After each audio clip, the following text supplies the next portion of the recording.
Salut! Avant de me lancer dans la vidéo, j'aimerais profiter de cet encart sans sponsor pour discuter un petit peu. Déjà pour vous rappeler qu'un concours Instant Gaming est toujours disponible en description pour gagner le jeu vidéo de votre choix, hein. Oui, c'est un concours qui existe, il y a des gagnants tous les mois, c'est juste que vous êtes très nombreux et nombreuses à participer, donc forcément ça diminue les chances de gagner. Ensuite, j'aimerais surtout en profiter pour vous remercier de votre soutien pendant toute cette saison. 2022 aura été décisif et m'a permis de réaliser l'objectif de base que je m'étais fixé en quittant Trash, avoir un local et embaucher celles et ceux qui sont partis avec moi. Aujourd'hui, je peux vous le dire, voilà, on est vraiment 5 à travailler sur cette chaîne, Silver, Étagère, Mage, Elena et moi. Ainsi, une vidéo, c'est le résultat de notre écriture, de notre montage et de plein de petites choses invisibles qui font qu'aujourd'hui, la chaîne, elle a cette tête-là. Je vous mets en description un lien vers un thread Twitter que j'ai réalisé au mois de mai qui détaille un petit peu notre manière de travailler, accompagné de quelques chiffres. Et l'objectif maintenant, ça va être de pérenniser tout ça et d'envisager le futur. Quels sont les prochains objectifs ? Je ne sais pas, on va y réfléchir parce que je vous avoue, je m'attendais pas à aller aussi vite. Cela dit, j'ai des pistes. Déjà sur les sponsors, je suis désolé, mais on va continuer à en faire. On va juste essayer d'être un petit peu plus sélectif. Progressivement, on va faire de moins en moins de gacha. On va essayer en tout cas, ce sera pas facile puisque ce sont presque les seuls à proposer des trucs. On est partenaire d'ailleurs avec Red Bull pour la chaîne TikTok Red Bull Checkpoint, sur laquelle je réalise des vidéos sur l'actualité Red Bull. Allez y faire un petit tour, vous verrez, c'est plutôt sympa. Enfin, le Patreon est toujours là, merci à celles et ceux qui participent déjà au financement, qui permet d'accéder au contenu de la chaîne sans publicité ni sponsor. Ça a toujours été la base du Patreon, mais figurez-vous que je prépare déjà un remaniement de cette page avec de nouvelles contreparties. J'avais pensé à proposer 1 à 2 fois par mois des icônes un peu plus traditionnelles sur des jeux, en vous les spoilant bien salement, hein, comme d'habitude, mais du coup accessibles uniquement aux patriotes et aux membres de soutien de la chaîne. Aujourd'hui, ce n'est plus tellement un format adapté à ce qu'on fait, mais je sais qu'il y a quelques nostalgiques parmi vous et ce serait une super contrepartie pour les personnes déterminées. Je ne vous embête pas plus avec mes réflexions, dites-moi ce que vous en pensez en commentaire, on va pouvoir commencer la vidéo. Bonjour, vous. Dites-moi, est-ce que vous êtes déjà tombé sur des soucis de localisation dans vos jeux vidéo préférés? Du caractère spécial bien français, qui ne trouve aucun équivalent dans la base de données d'une police d'écriture anglo-saxonne comme dans le portage GameCube de Zelda Ocarina of Time, à la traduction hasardeuse de Final Fantasy VII, la gestion de la localisation des jeux vidéo est épineuse et se pose depuis... en fait, depuis le moment où on s'est dit qu'un jeu vidéo traduit dans la langue de Molière, ou en tout cas dans la langue dans laquelle on l'exporte, c'était mieux que de forcer les gens à tâtonner sur des notions qu'ils ne maîtrisent pas forcément. Et autant je pourrais m'amuser à passer mon temps à chipoter sur des détails qui relèveraient du comportement compulsif, autant je me suis dit que ce serait quand même sacrément marrant d'en analyser les plus étranges. Vous savez, ces décisions de localisation absurdes, parfois révoltantes, et souvent tellement surprenantes, qu'elles en deviennent juste drôles. Du coup, moi j'ai fait mes petites recherches, j'ai demandé quand je savais pas, du coup il y aura aussi 2 intervenants dans cette vidéo, et je vous ai dégoté 4 étranges localisations, en tout cas des localisations qu'on n'arrive pas à vraiment expliquer. Et si la vidéo vous plaît, évidemment pensez à vous abonner, à lâcher un petit pouce, à mettre un petit commentaire aussi pour le référencement, tout ça, mais également à faire un petit tour sur notre Patreon pour pouvoir profiter de nos vidéos en avance, sans publicité et sans sponsor. La francisation de World of Warcraft en cours de route. Alors, peut-être que parmi vous, il y en a quelques-uns et quelques-unes qui vont bondir de leur chaise et se mettre à crier sur leur écran qu'en fait, c'est complètement n'importe quoi de voir World of Warcraft ici, parce que la localisation française est très bonne. Et vous avez raison. Cependant, figurez-vous qu'il s'est passé quelque chose avec cette localisation de World of Warcraft en français, 2-3 petits trucs qui nécessitent que dans un premier temps, on fasse un petit peu de remise en contexte. Qu'est-ce que c'est que traduire une œuvre de l'esprit? En vrai de vrai, on se rend pas forcément compte du temps, de la somme de travail demandée et du coût que peut avoir une traduction bien faite. Une traduction qui ne se contenterait pas de simplement reprendre mot pour mot le texte d'origine, mais qui peut en essorer l'esprit, le comprendre et le réinterpréter pour un public d'une langue différente. Ça passe par recontextualiser, faire des rappels culturels plus orientés ou simplement se permettre de prendre quelques libertés textuelles pour retranscrire au mieux ce que le texte original voulait transmettre comme idée. En fait, je dis ça pour l'ensemble des œuvres qui utilisent des mots. poésie, livres, films et donc jeux vidéo, mais je crois que plus particulièrement dans le médium qui nous intéresse aujourd'hui, c'est pas tant nous, les joueurs et les joueuses, qui avons du mal à s'imaginer tout ça, que les développeurs et éditeurs eux-mêmes, qui eux ont une tendance à largement sous-estimer le vrai boulot important que ça représente. Et d'ailleurs, figurez-vous que coup de chance, je suis tombé sur un article de Pierre-Yves Houlmont, un chercheur belge, via sa chaîne YouTube Baldoc, qui justement en parlait. Si la traduction et la localisation d'un film ou d'une série va faire l'objet d'un certain sérieux, figurez-vous que, en général, on s'en fout un petit peu de comment est-ce qu'on va s'occuper d'un jeu vidéo. Déjà parce que pendant longtemps, il y avait une logique de rentabilité.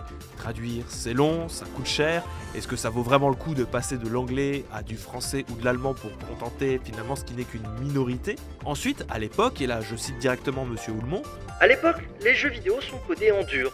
Il ne s'agit pas de gravure sur des tablettes en cire, mais bien d'insérer directement du texte affiché à l'écran dans le code du jeu. Comprenez par là qu'on ne fait pas que traduire. On insère carrément du code dans le jeu. À la moindre virgule en trop, c'est tout le jeu qui devient inutilisable. À cela s'ajoutent également des problèmes plus terre à terre, une langue parfois peut réclamer plus de mots que la langue originale. Il faut donc penser à faire entrer les caractères de la langue dans les cadres parfois assez petits des bulles de texte, et juste prévus pour la langue de base. Alors rassurez-vous, aujourd'hui on a quand même pas mal évolué, que ce soit dans les techniques et dans comment est-ce qu'on envisage le jeu vidéo dans la chaîne de localisation et de traduction.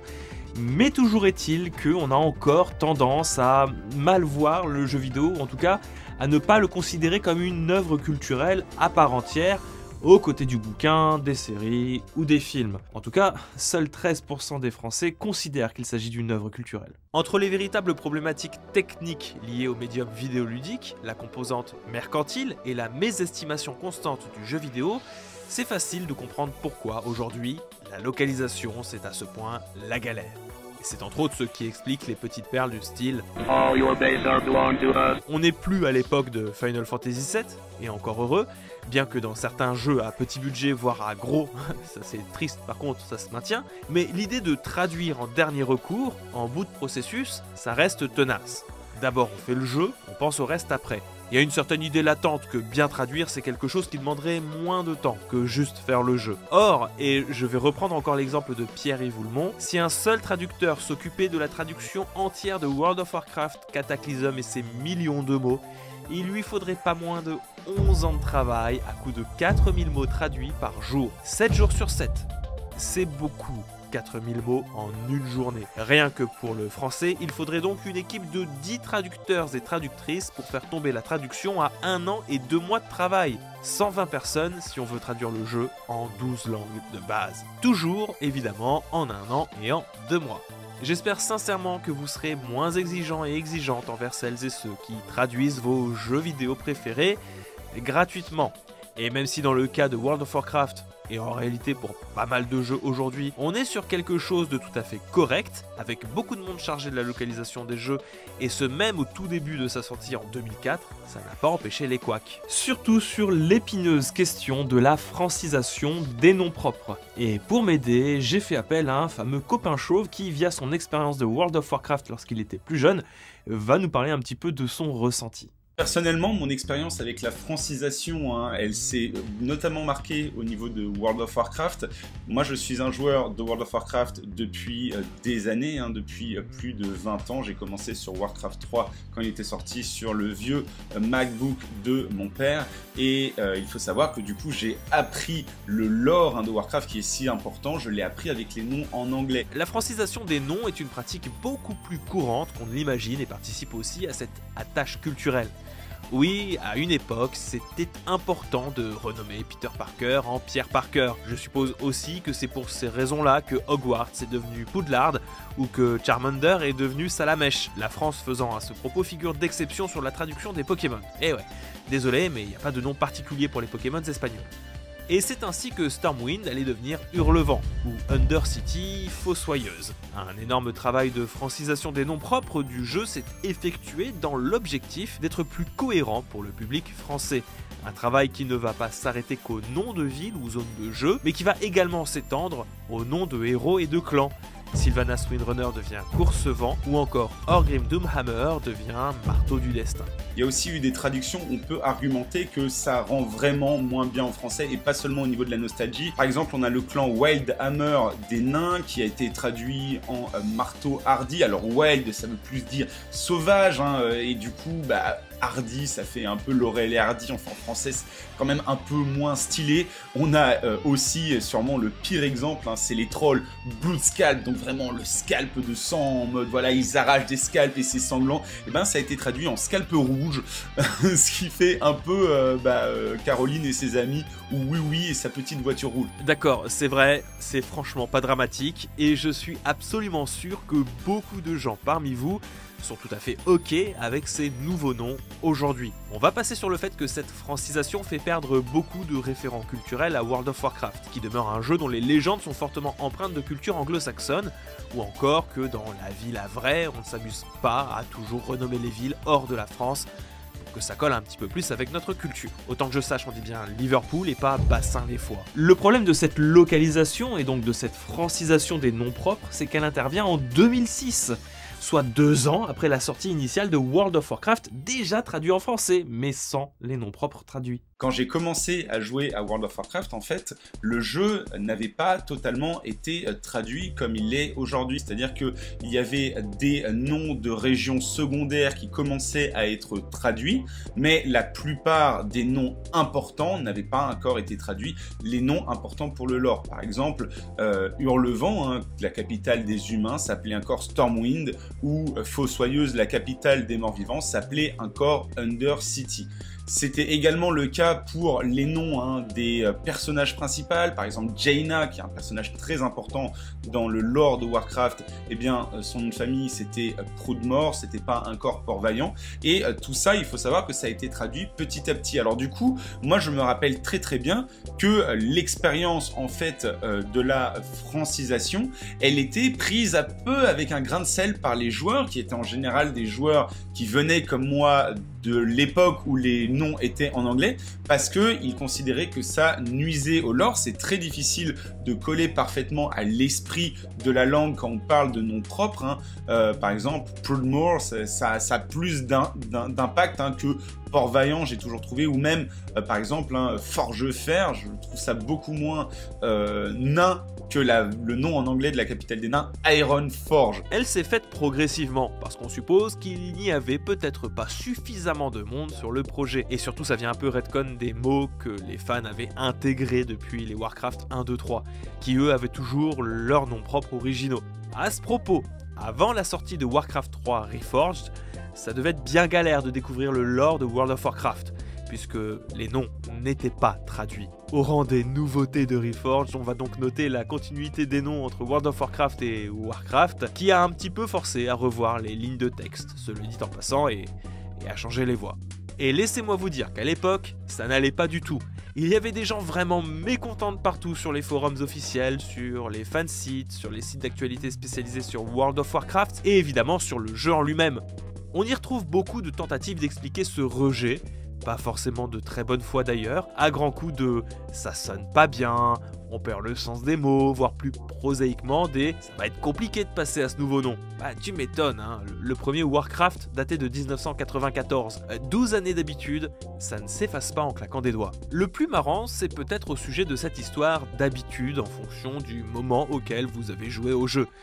Il y a des gens qui pester sur certains noms, mais pas sur d'autres, pour la simple et bonne raison qu'ils ont commencé à jouer en plein milieu du processus de francisation des noms propres. Un très bon exemple à ce niveau-là, c'est mon cousin qui a commencé à jouer à World of Warcraft seulement 4 mois avant moi, donc on parle de 2005, là lui il avait commencé en avril 2005, moi en septembre 2005, et quand j'avais commencé à jouer au jeu, une des zones dans lesquelles tu commences, les Barrens, les Tarides, avait déjà été traduit en français. Sauf que lui, quand il avait commencé à jouer, ça n'avait pas encore été traduit. Et du coup, encore aujourd'hui, alors qu'on parle de quelque chose qui a plus de 15 ans quand même, eh bien, quand je lui parle de World of Warcraft, il va dire les Barrens, le nom anglais, parce qu'il a vécu son expérience là-dedans. Et moi, qui ai commencé le jeu seulement 4 mois après, donc on parle de 2005 là, eh ben, je vais dire les Tarides, alors que c'était il y a plus de 15 ans et qu'il a beaucoup plus joué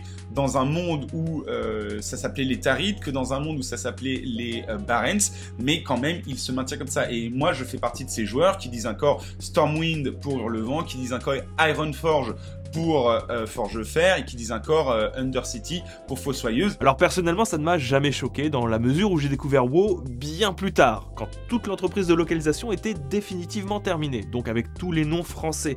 Cela dit, je trouvais ça hyper intéressant dans la mesure où c'est quand même pas banal de traduire son jeu en cours de route dans la vie de son MMO. Révélation Persona, la pire localisation de jeux vidéo?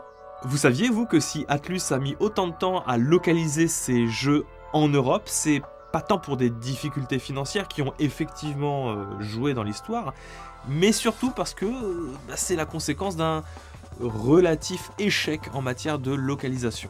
En 1996, Révélation Persona, spin-off de la licence Shin Megami Tensei, s'apprête à débarquer pour la première fois en Occident, en Amérique du Nord plus précisément, parce que bon, vous vous en doutez qu'en tant que gueux européen, on n'est jamais invité à la fête. Pour les joueurs et joueuses d'outre-Atlantique donc, il s'agit d'une licence alors toute fraîche, ce genre d'événement qui n'arrive que beaucoup trop rarement, et uniquement si tu t'appelles Square ou Nintendo. Au Japon, ça fait déjà 9 ans qu'on fait du Megaten.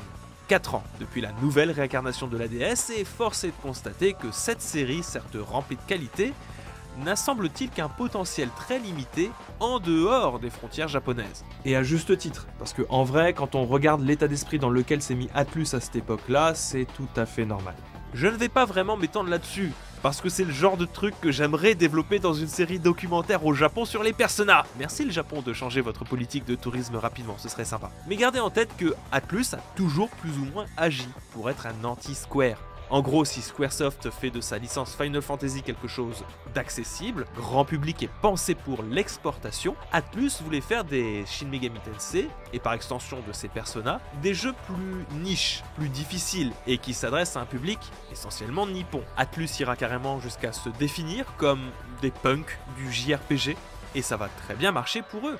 Du moins, on s'en doute auprès d'un public japonais, et un petit peu auprès d'un public occidental. Une certaine demande de voir ces jeux portés dans le reste du monde était née, une demande toute relative, en tout cas à la hauteur des outils de communication de l'époque, dans un monde où Internet, ça n'est pas encore trop ça. Alors, c'est surtout la politique interne d'Atlus qui va changer. Ça me semble évident qu'à partir du moment où tu as tes jeux logotés Shin Megami Tensei qui fonctionnent plutôt bien chez toi, tu vas passer du punk du jeu vidéo au Rolling Stone. C'est le capitalisme, ma gueule. Sera donc créé Atlus US, une entité chargée de répandre la sainte parole SMT en Amérique du Nord, avec ce spin-off qui a beaucoup secoué le Japon quelques temps auparavant. Megami Ibunroku, Persona, et désolé pour la prononciation. Forcément, c'est plus facile de prendre le train en marche avec Persona qu'avec les SMT, qui se font déjà bien vieillots en 1996. Dans cette optique de licence toute neuve, le plan établi est de rebrand le jeu pour le rendre plus facile à appréhender. On enlève l'éventuelle référence à Shin Megami Tensei avec le surtitre Megami Ibunroku, que l'on remplace par Révélation. Un premier faux pas, et ce rien qu'avec le titre. Volontaire ou non d'ailleurs, on sait pas. Révélation fait référence, pour beaucoup de parents états-uniens, à la Bible. Ouais, dans le Nouveau Testament Révélation Apocalypse. Je ne vous raconte pas le nombre d'appels insultants qu'a pu recevoir Atlus US pour dénoncer les appels au satanisme que le jeu véhiculerait. Mais ça encore, au regard de tous les problèmes que va rencontrer Atlus avec la localisation de Persona, c'est d'un détail, c'est une goutte d'eau. C'est même pas si négatif que ça, dans la mesure où vous le savez, le bad buzz, ça reste quand même du buzz. Et pour un jeu qui essaie de débarquer ailleurs, ça reste cool d'avoir une telle visibilité, fût-elle aussi sulfureuse. Parce que le vrai problème, pour le découvrir, il va falloir lancer le jeu. Et laissez-moi vous dire que dedans, il y a 2-3 trucs qui même pour Atlus Japon ne vont pas vraiment passer. Premier point qui ne surprendra pas grand monde non plus à l'époque, c'est le retrait du maximum de références culturelles japonaises. On passe du yen au dollar, la ville du jeu s'occidentalise, passant de Mikagesho à Lunar Vale, ce qui cela dit en passant c'est pas si dramatique dans la mesure où on conserve quand même la référence au cycle lunaire qui sur les premiers Persona en tout cas était encore d'actualité. Des changements qui auraient pu passer si le jeu avait été vraiment jusqu'au bout du délire en fait. Le problème c'est que contrairement à des exemples comme Power Blazer devenu Power Blade, Magic John qui se transforme en Total Irad ou Magical Hat qui devient des Cap Attack, comme pour World of Warcraft, les transformations sont partielles et faites à la va-vite. Les références culturelles sont pour beaucoup retirées, mais pas toutes. On retrouve encore les casiers de chaussures de l'école ou encore le temple Shinto de Philémon. Et ces références culturelles restantes, on peut pas les mettre à jour quoi, c'est pas WoW non plus. Oh et attendez, je vous ai pas tout dit, c'est que même les personnages vont changer pour s'occidentaliser, et pas qu'un peu. Les noms d'abord, parce qu'encore une fois on efface les références culturelles. Maki devient Mary et Najo devient Nate, quand les deux voient leurs cheveux passer du noir au châtain clair. Seul Masao Inaba va conserver son petit surnom, Mark, mais juste son surnom, puisqu'on va oublier son vrai nom. Il devient noir aussi, il porte une casquette et parle en AAVE, c'est de l'anglais vernaculaire afro-américain. Alors, si vous savez pas ce que c'est que la AAVE, je vais pas vous faire d'imitation parce que non, juste prenez le premier afro-américain stéréotypé sorti d'un téléfilm américain des années 80 et normalement ça devrait vous revenir. Voilà, il parle comme ça le petit Mark. Mélangez le tout avec des soucis dans la traduction liés à la quantité insuffisante de moyens déployés pour la localisation et l'effectif réduit d'Atlus US pour la tâche. Ajoutez-y une tentative ratée de réduction de la difficulté à base de baisse du nombre de rencontres aléatoires et l'amputation de quêtes secondaires, ce qui rend l'expérience dans les faits plus complexe, puisqu'on est tout juste au niveau pour faire l'histoire et on finit très régulièrement sans argent. Et on obtient très certainement là, effectivement, l'une des pires localisations de jeux vidéo de l'histoire. Pas tant parce qu'elle ferait les choses mal, mais parce qu'elle les fait à moitié. Je veux dire, qu'on change l'ethnie ou les lieux dans lesquels se déroule l'histoire originale, en vrai c'est pas dérangeant, mais fais-le jusqu'au bout, parce que sinon en fait tu fais juste l'adaptation Netflix de Death Note. C'est franchement dommage, parce que c'est une première sortie qui va mettre beaucoup de plomb dans l'aile à Atlus et va les rendre frileux pour pas mal de temps après. C'est d'autant plus dommage que pour le coup, c'est l'ancrage dans la culture japonaise des Persona, et plus globalement des jeux logotés Shin Megami Tensei qui, plus tard, va vraiment faire la force marketing des jeux. Jouer à Persona 5, sans la promesse de vivre dans les baskets d'un lycéen tokyoïte, oui, ça manque. Fort heureusement, le succès relatif de Shin Megami Tensei 3 Nocturne, dont la localisation était une réussite, va convaincre Atlus de redonner une chance au premier Persona qui va connaître une toute nouvelle sortie sur PSP avec une nouvelle localisation, cette fois-ci plus proche de la version originale, avec, encore une fois, pour la petite anecdote, un surtitre Shin Megami Tensei pour montrer la filiation à un Nocturne qui avait bien fonctionné. Un surtitre qui restera pour le public occidental jusqu'à Persona 4, et du coup, si vous voulez vous lancer sérieusement sur le premier Persona qui reste dur, faut pas déconner, les premiers Persona faut s'accrocher, et c'est plutôt vers la version PSP que je vous recommande d'aller, même si c'est pas ultra facile à trouver. Oh, et dernière petite anecdote, c'est bel et bien le Révélation Persona qui est disponible sur la PlayStation Classics. Voilà, décidément elle avait rien pour elle cette console. L'hommage appuyé de Shovel Knight. Bon maintenant qu'on a vu le pire dont étaient capables les entreprises de localisation états-uniennes, je pense qu'on a mérité un petit peu de légèreté dans ce monde cruel. Et si je vous disais qu'il existe en ce monde des gens qui sont nostalgiques de cette époque où on devait localiser un contenu japonais pour que ce soit culturellement acceptable aux États-Unis ou même en Occident sous prétexte qu'on serait trop culturellement éloigné. Je dirais que pour l'essentiel, cette pratique de localisation extrêmement stricte, on l'a connue jusque vers la fin des années 90. D'ailleurs pas seulement dans le jeu vidéo, puisque c'est littéralement tout ce qui venait du Japon qui allait subir ce lissage occidental pour ne pas avoir d'odeur culturelle trop forte. Pensez aux onigiri dans Pokémon le dessin animé, qui deviennent au choix des burgers ou des beignets de popcorn. Parce que le riz, comprenez-le, c'est trop japonais pour nos petites têtes blondes. Il ne manquerait plus qu'ils remplacent leur McDo du mercredi par des sushis. Ce genre de petites modifications, on va dire que ça passe, tant que ça ne touche pas à l'essentiel de la charte graphique du jeu. La plupart du temps, on change juste quelques références culturelles discrètes. Alex Kidd sur Master System est un très bon exemple, à l'image de Pokémon en fait. Lors de son passage aux États-Unis et partiellement en Europe, on n'y coupe pas, le jeune garçon mange des burgers et non plus des boulettes de riz. Je précise partiellement en Europe, parce que figurez-vous que si la ROM installée de base dans la Master System européenne est bien la version US, avec des burgers, la version cartouche quant à elle est basée sur la ROM japonaise, et donc avec un Alex Kidd qui mange du riz.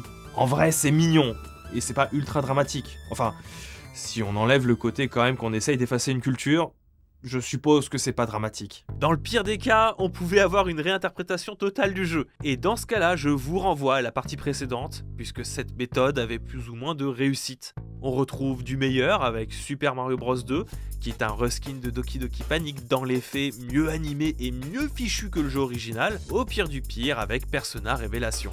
Des modifications plus adaptées au style de vie supposé des ados des années 90, des exemples vraiment grossiers quand au fond, on se contentait simplement de donner un air méchant aux personnages sur les jaquettes des jeux vidéo. Encore une fois, on cite les plus connus, Megaman, Kirby, Mundell Palace, etc. Je vous renvoie à la vidéo dédiée de l'Ermite Moderne sur le sujet qui traite de tout ça évidemment bien plus en profondeur. Des localisations qui ne sont pas à mettre dans le rang des censures. Bon, j'avoue, ça fait un peu censure culturelle quand on le regarde comme ça, mais c'est pas pareil. Disons que je ne vous parle pas des Wolfenstein en Allemagne. C'est pas pareil, c'est de la localisation. Là, pour le coup, c'est vraiment de la censure, en fait. L'objectif de ces retouches n'est pas le même. Le but, ce n'est pas de cacher un contenu qui serait considéré comme choquant, mais d'adapter quelque chose qui aurait une odeur culturelle un peu trop forte pour une autre culture. C'est pas forcément mieux, je suis d'accord, mais c'est pas pareil. Cette période un petit peu étrange n'était d'ailleurs pas si mal vue que ça à l'époque, et a su, mine de rien, participer à une sorte de paysage nostalgique. Au même titre que les gens qui ont découvert World of Warcraft avec les noms francisés, c'est de manière tout à fait logique que les relocalisations aient eu, avec le temps, le même effet sur les gens. Je peux reprendre l'exemple pas du tout anodin d'Alex Kidd. Il suffit de se balader sur quelques forums à droite et à gauche de rétro gaming pour tomber sur quelques débats rigolos opposant Alex Onigiri et Alex Burger. Quand la version DX du jeu, sortie sur console moderne, propose une bien belle remasterisation et offre en plus le choix entre l'un et l'autre, ou comment capitaliser sur une nostalgie fortuite et involontaire, mais qui existe. Et pas que des joueurs qui s'en sont rendus compte, non, il y a aussi des développeurs et des développeuses, notamment celles et ceux de chez Yacht Club Game. Shovel Knight est un jeu absolument extraordinaire. Sorti en 2014 et ayant remporté dans la foulée le prix du meilleur jeu indé de la même année, il s'agit d'un action platformer à la frontière entre Zelda 2, Mario Bros 3, DuckTales et évidemment Megaman. Une magnifique lettre d'amour au vieux jeu d'antan dont l'esthétique visuelle et audio semble tout droit sortie d'une bonne vieille NES. Et je tiens à souligner semble tiré d'une NES, parce que dans les faits, jamais la console aurait pu faire tourner ce petit bijou. Un jeu qui nous raconte le retour de Shovel Knight, forcé de reprendre sa pelle pour combattre l'Enchantress et ses sbires, l'ordre des 100 quartiers. Bref, on pourrait faire une liste longue comme un bras des références du jeu tellement il y en a, et pourtant, il y en a toujours une qui échappe un petit peu aux fans occidentaux. La référence à Alex Kidd. Et oui, on y revient encore, figurez-vous que je n'écris pas mes scripts avec un randomizer. C'est comme ça. Puisque c'est fort de ces exemples de localisation du passé que Yacht Game Club nous explique avoir localisé Shovel Knight pour le territoire japonais. Si évidemment une attention toute particulière a été portée sur les textes pour qu'ils rentrent bien dans les bulles, soient bien traduits et respectent l'esprit du jeu, c'est surtout plein de petits détails qui, d'un territoire à l'autre, donnent l'impression de jouer à un jeu venu d'une réalité alternative. On retrouve alors, dans cette version japonaise pour le plus visible, une bouffe un peu remodelée, comme le veut la tradition des localisations. Le cuistot du jeu, celui qui vous permet d'augmenter la vie maximum de Shovel Knight, va parfois vous cuisiner des onigiri. Lorsque vous trouvez des pièces de monnaie, celles-ci obtiennent un trou, comme les yens japonais. Les statues du hall des champions ont un design alternatif, certaines palettes de couleurs d'ennemis sont légèrement modifiées, voire complètement changées, et les portraits des personnages qui accompagnent les bulles de dialogue ont un style, je cite, plus animesque. Pour les changements plus anecdotiques, mais qui dénotent de cette volonté de vraiment rendre hommage à cette époque, eh ben les fous furieux de chez Yacht Club Games sont allés jusqu'à animer des sprites jusque-là statiques, comme l'herbe dans les plaines qui dans la version japonaise se met à bouger, ou encore la fontaine du village qui dans la version japonaise a de l'eau. Plus étonnant encore, sachez que les dragons ont plus de frames d'animation dans la version japonaise. Les musiques aussi sont légèrement modifiées, pour qu'elles ressemblent plus à ce qu'il se faisait sur Famicom, dont la puce audio n'était pas tout à fait la même d'un territoire à l'autre. Enfin, petite touche finale à cet ensemble, référence au culte du kawaii nippon, lorsque le chevalier s'endort près du feu à la fin d'un niveau, une petite bulle de morve apparaît, pour le rendre un peu plus mignon, parce que dans les dessins animés, les bulles de morve c'est mignon. Et franchement, chapeau bas, le pari est une franche réussite. En tout cas, une meilleure réussite que les gros sourcils de Ratchet dans Ratchet & Clank, parce que je suppose que François Fillon est un modèle de kawaii au Japon. Monsieur le Président des États-Unis de la Canebière. Quelle est cette humidité? Je ne vois pas comment on peut vivre ici. Oh bah c'est marrant ça, des hauts dirigeants chinois qui ont une voix française tirée de Plus belle la vie mais avec des difficultés d'élocution. L'extrait que je vous ai diffusé, c'est Dynasty Warrior 3, sur PlayStation 2, sorti en 2002 en Europe. Une version entièrement doublée en français dont le choix de faire appel à des comédiens de doublage pour maximiser l'impact en France d'une licence ultra populaire au Japon était très malin. Surtout que, même aujourd'hui, c'est pas banal d'avoir un doublage des voix en français. Déjà parce que ça coûte très cher à produire, on est plus ou moins dans la continuité des coûts exorbitants de la localisation de jeux vidéo, et ce pour de très nombreuses raisons, comme le paiement de vrais acteurs, tout simplement, mais aussi des soucis plus techniques liés à l'intégration de lignes vocales, aux animations des personnages ou encore au lip sync. Surtout, quand un doublage est mal fait, ça se sent un peu, et le jeu va vite faire le tour du web pour souligner le ridicule des situations dans lesquelles les éditeurs se sont foutus. Voilà, maintenant vous comprenez pourquoi est-ce que Rockstar préfère nous laisser de la VO dans ses GTA et dans ses Red Dead Redemption, quitte à nous faire conduire comme des manches parce qu'on essaye de lire les sous-titres en conduisant. Effectivement, c'est très rigolo à écouter, c'est un peu cringe sur les bords, à n'en point douter, mais à part pour se moquer, c'est plutôt rare de trouver des explications rationnelles à tout ça.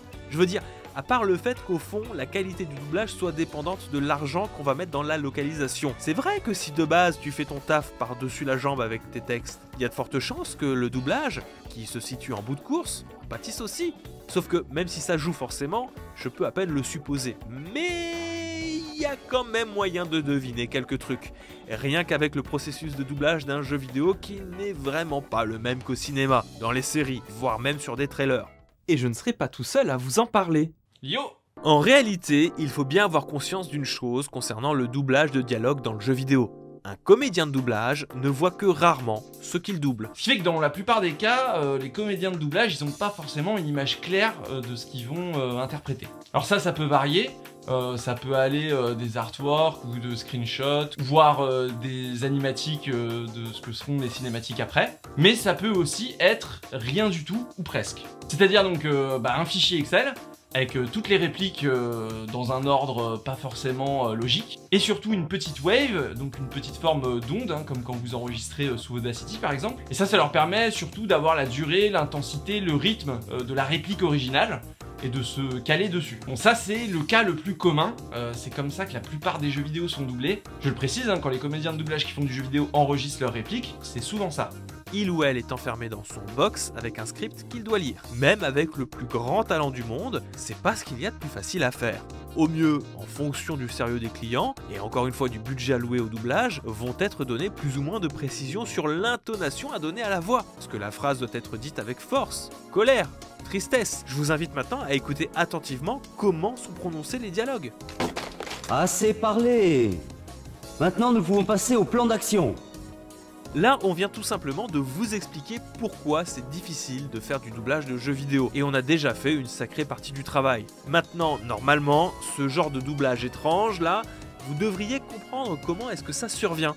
On se baladait avec ces punks et on est tombé sur un cadavre. Ça arrive souvent. Il était complètement mort. On l'a fouillé et j'ai pris le point américain. Je me suis dit qu'il y aurait bien quelqu'un pour m'enfiler un beau baquet. À tous les coups, il y a une erreur qui s'est glissée dans la description de texte à lire. Ce dialogue en particulier était rangé dans la catégorie des textes à lire avec une voix de femme mature, alors qu'il aurait dû être lu avec une voix d'enfant. Oui, parce que vous ne vous attendez pas à ce qu'il y ait du respect du personnage à doubler non plus. Tout est fait à la chaîne. Et il est extrêmement rare qu'un comédien de doublage puisse avoir les cinématiques devant les yeux pour se synchroniser, ou ne serait-ce que le contexte dans lequel la réplique va être dite. Il faut dire ce qui est avec cette méthode, c'est impressionnant aujourd'hui qu'on arrive à avoir des doublages de jeux vidéo de cette qualité. Bon, c'est des choses qui tendent à s'améliorer ces dernières années, surtout chez des gros éditeurs comme Sony. Eux, ils font un effort particulier par rapport au reste, et c'est pas du tout la norme. En tout cas, moi, quand je me suis entretenu avec des comédiens de doublage, c'est souvent ce qu'ils me racontaient. Ok, très bien. Je pense que là, on est tous au point sur pourquoi est-ce qu'il y a un mauvais jeu d'acteur, ou en tout cas qu'il y a des problèmes d'intonation d'une phrase à l'autre. Pourquoi pas? Mais on fait comment pour l'accent marseillais? C'est une société de doublage pas chère des Bouches-du-Rhône? Sans les événements d'hier, nous n'aurions jamais eu vent de son existence. Nous sommes maintenant sûrs qu'il y en a d'autres qui vivent parmi nous. Eh bien, pas vraiment. Et figurez-vous que la réponse, elle est toute simple, un petit peu triste aussi, et surtout ne remet pas en cause le talent des comédiennes et des comédiens de doublage français. C'est justement parce qu'on a un très bon doublage avec des conditions de travail pas évidentes que je trouve ça vraiment injuste quand des gens s'acharnent sur une VF en particulier. Je pense notamment à un exemple précis qui est Binary Domain. En fait, ce jeu, vous en avez probablement entendu parler à cause de sa VF. Et quand je dis à cause de sa VF, justement, c'est là où ça m'énerve, c'est que c'est pas à cause de sa VF, c'est à cause d'une scène. Donc c'est dans l'intro du jeu, il y a un personnage qui, dans mes souvenirs, est censé être japonais, et qui parle avec un accent marseillais. C'est une énorme erreur, il n'y a aucun doute là-dessus, et je remets pas ça en doute, hein, l'accent marseillais a rien à foutre là. Mais du coup, il y en a qui ont profité pour mettre toute la VF dans le panier de cette scène en disant que la VF de Binary Domain est horrible, et maintenant le postulat c'est Binary Domain, le jeu avec la VF horrible. Ce qui est faux, parce qu'en fait il n'y a que cette scène qui déconne, tout le reste du doublage est super. Voilà, hot tech, Binary Domain a une excellente VF. Je vous jure, hein, il y a Alexis Thomasian, il y a plein de doubleurs que vous connaissez qui sont talentueux et que vous avez appréciés dans plein d'autres rôles. Ils font comme d'habitude tout leur possible avec le Excel et les waveforms qu'on leur donne, en dehors, on l'a dit, de cette scène donc, qui a fait le tour d'internet. Sauf que personne ne s'est posé la vraie question. Pourquoi il y a un japonais avec l'accent marseillais dans Binary Domain? Et la réponse, bah je l'ai déjà dit, on a des comédiens qui font ce qu'ils peuvent avec un Excel et une waveform. Ils ont aucun contexte, ils savent pas ce qu'ils doublent. Et donc quand il y a une case du Excel où il y a écrit personnage avec accent, une indication de texte qui aurait très bien pu atterrir là parce que dans la localisation anglophone, c'est un personnage japonais qui parle américain mais avec un fort accent japonais. Donc s'ils voient une indication de texte avec juste écrit fort accent, bah ils peuvent pas savoir s'ils sont en train de doubler un homme d'affaires japonais, un touriste allemand ou un champion de pétanque à Marseille. Surtout que dans ce cas-ci, c'est un personnage qui meurt au bout de 2 minutes de jeu, donc ils ont fait appel à un comédien pour 3 lignes. Il n'a pas du tout le reste du contexte du jeu, il a juste ces 3 lignes, qu'il a enregistrées séparément de tous les autres comédiens du jeu. Et encore une fois, ce sont des choses qui arrivent quand on a aussi peu d'indications. Pour le patcher, il faudrait réenregistrer les répliques, donc il faudrait repayer le studio de doublage pour faire revenir un comédien spécifiquement pour 3 répliques. Le problème, c'est que quand il y a quelque chose comme ça qui arrive, bah c'est un peu la faute de personne. Je veux dire, qui paye la séance de retech? Est-ce que c'est Sega parce que c'est leur jeu? Est-ce que c'est la boîte qui s'est occupée de la localisation parce que c'est leur erreur à la base de pas avoir précisé quel était l'accent? Et en tout cas, c'est pas le studio de doublage qui va refaire ça gracieusement parce que eux, ils estiment qu'ils se sont pas trompés, on leur a juste pas donné d'indication. Bref, vous imaginez le sac de nœuds que c'est, donc restez indulgent avec les doublages français. Deuxième chose très importante, bah ça veut pas dire que si une réplique est mauvaise, tout le doublage va être mauvais. Et dernière chose, surtout encensez les doublages français que vous aimez en jeu vidéo. Parce que comme je le dis, l'industrie pour l'instant, elle est sur un standard qui laisse très peu de contexte aux comédiens. Mais si en tant que joueur, on est les premiers à donner de la valeur à une bonne VF, bah soyez sûr que les éditeurs, ils auront pas le choix de suivre. Ouais! Il y avait marqué « à lire avec un accent ». On a de la chance que ce soit l'accent marseillais qui ressorte instinctivement, et pas un autre. Bon alors, la localisation des jeux vidéo c'est quand même quelque chose. On tombe toujours au fond sur les mêmes problématiques. Quand on met de l'argent c'est bien, quand on n'en met pas, c'est moins bien.